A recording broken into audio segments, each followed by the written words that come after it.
First off, just proud of the way we competed, and especially the start of the second half really turned the game for us. It gave us the ability to finally guard in some situations and create some separation.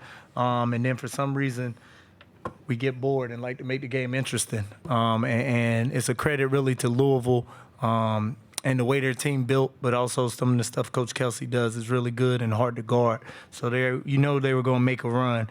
And to play somebody within, I think, 5 days is always hard to do. But, I think it helped us down the stretch, just having multiple guys in that made big shots like Tru. For us, these last 2 weeks, 3 weeks, just in this role is, for me, what we've kind of been missing the year. Just having some pop, having some firepower off the bench to create separations in those gaps. And I felt like he's really starting his role. And then, for Malik, I had to apologize to him again. I'm yelling at him the whole game, and then I look down, he's got 24 and 6. But that's kind of the standard I hold him to and what I think of him. But I'm just happy we were able to finish the game after not being able to finish it last week. Okay, questions first for the players. First. Dan Tortora, wakeupcalldt.com. Malik, just taking over toward the end of this game, be it a free throw, be it going after it at the rim and whatnot, just what you can say about your overall play and trusting in yourself. Yeah, I trusted myself a lot, and then also my teammates trusted me to go get a basket at any moment. So, just having that feeling that my team is behind me when we need a basket or a go-to basket, it gives me the utmost confidence to go do that. Hunter Bailey with the Miami Herald. Tru, just talk about the steal there at the end of the game, what you saw in the inbound pass to kind of put the game away. What I saw, I was kind of by the inbound pass. I seen he was trying to get it out fast. I was just right there, perfect timing, and got the steal. What did that do for your team? I think at that time, what was we up, 3-2? Yeah.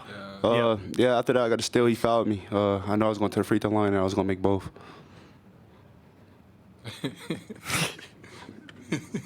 Is that good? It was a huge steal coming down the stretch. It gave us the Tru to go up 5, and then give us a little comfort lead to fall back on, and then just ultimately get a stop coming down the next play. Okay. For Coach Lucas, they jumped out to Players first. Oh, I'm sorry. All right, well, never mind. I'll ask y'all. They jumped out to an early kind of 10-0 run in the last game you guys played last Saturday. They had a 10-0 run in this game, but you guys were able to swing back. What was the message from Coach Lucas, and how are you guys able to do that?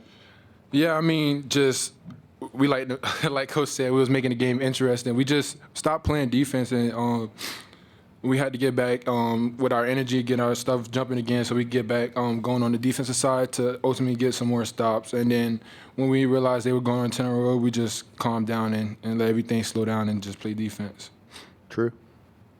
What was the question again? My bad. How did you guys swing back from that 10-0 run this time? This time, just believing in each other, believing in what Coach J got us doing, believing in the game plan, just sticking to the script.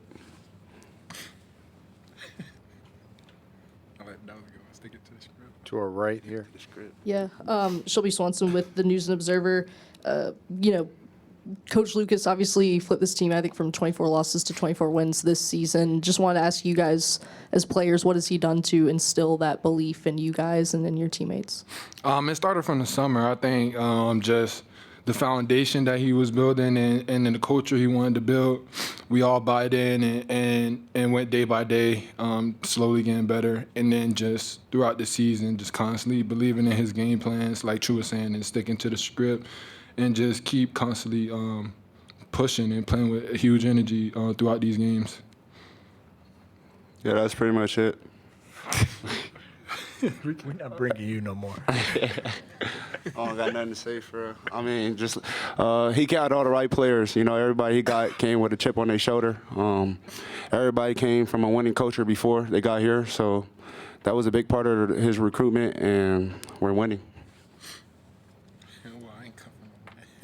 Another question, I guess we'll start with Tru first. But how would you say that Coach J is different from any other coaches that you guys have had? He's a player coach. You know, he played basketball. He was one of us, so he know what it is. He can relate to us in most situations we go through. Yeah, like Tru was saying, he's a player coach. He can relate to a lot of stuff that we're going through, whether it's on and off the court, and everybody trusts in him. So that's pretty much it. Any other questions for the players? Second row. Malik, Coach likened your previous matchup with UVA to an Elite Eight, Sweet 16 type of game. What do you remember about that matchup, and what are you anticipating tomorrow? It's going to be a war. I mean, it's going to be a hard-nosed basketball game. We got to be ready to play all 40 minutes. Relentless 40 minutes, energy throughout the whole game, and constantly keep pushing. Whether we're the ones making a run or they're making a run, we got to constantly stay with it for the whole 40 minutes. It's going to be a war.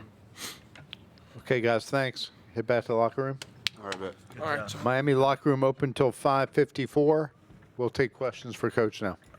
Back of the room. Richton Cunningham, Fox Sports Radio, Charlotte. Coach Lucas, you inherited a program that struggled some last year. In what ways is it that you have such a quick turnaround? I know the players touched on it, but if you could just give us a few factors you were looking for going into the season to kind of right the ship.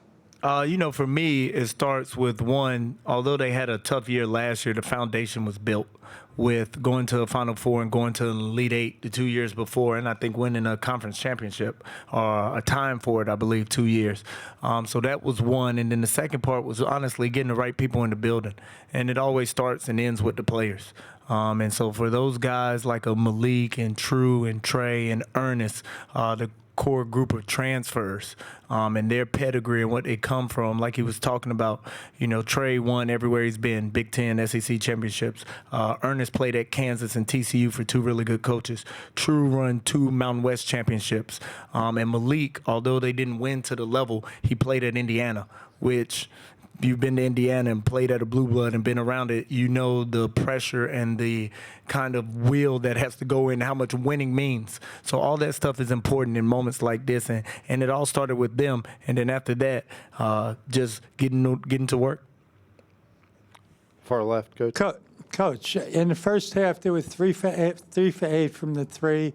Coming out after the locker room, they were 3 for 16 in the second half. What adjustments did you make? I mean, the first game, I thought we were too soft on the ball. And we just gave them too much space, and they were shooting almost dare shots from 3. So this game, a big part of our game plan was making sure we impacted the ball and really upped our pressure and our pickup point.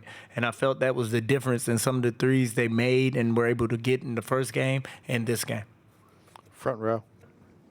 Coach Dan Tortora, wakeupcalldt.com. You mentioned guys coming from different places, the transfer portal, utilizing it, and obviously having a lot of success with that.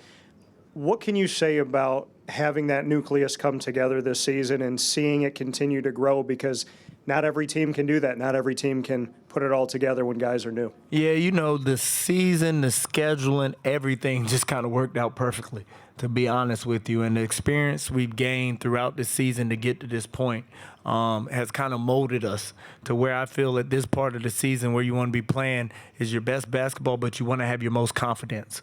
And I feel like we have our confidence now and feel we are good and we can compete at a high level.